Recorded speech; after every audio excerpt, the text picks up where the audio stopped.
Excavators are widely adopted in various engineering fields such as construction and mining. However, excavator operation is both dangerous and costly, which motivates us to develop excavator automation.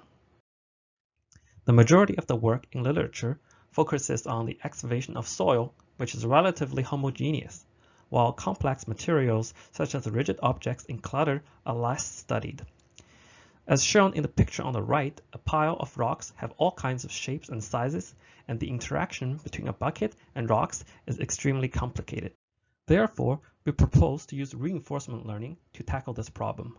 While most works in literature adopt RL to plan for a single excavation trajectory, we focus on sequential planning of a series of excavation trajectories. Instead of training the excavation policy end-to-end, we adopt a compact geometric representation that is trained in a supervised manner.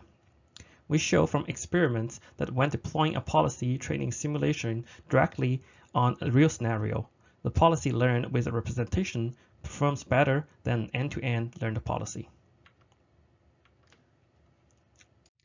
We make a few simplifying assumptions and parameterize a digging trajectory by 3 parameters: XY positions and the angle of the bucket at the start of the excavation trajectory. The goal is then to maximize the accumulated volume of the excavated rigid objects of n trajectories for a given object pile. Here we show both the simulation and physical setup. We use a Frank arm equipped with a digging bucket to emulate an excavator. In addition, we use wood blocks in the real experiments. In our method, we first learn a compact representation in a self-supervised manner. Then, the RL policy is trained in simulation with this representation, which is then deployed directly in simulation and the real world. We formulate this as a Markov decision process, where the state is a point cloud of the scene and the action is a parameterized trajectory.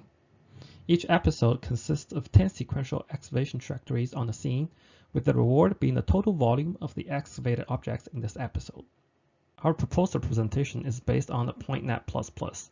The excavation of rigid objects in clutter requires reasoning over both local and global features of the excavation scene.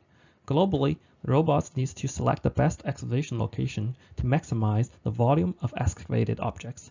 At the same time, bucket-terrain interaction needs to consider the local object geometry. Therefore, we adopt the prediction of local normal and curvature at each of the points and prediction of the total number of objects as the self-supervised objectives.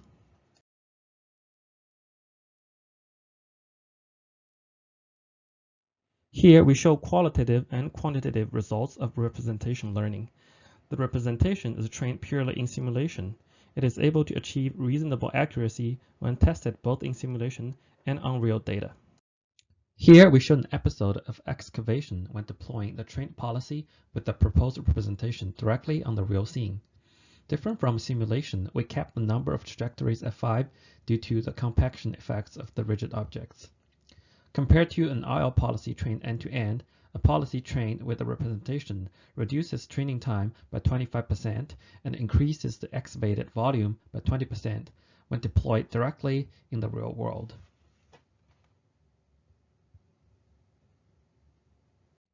Here we show failure mode, where the resistive force during digging exceeds the torque limit of the robot arm. This shows that taking the interaction force into account is important, and we plan to work on this in the follow-up study.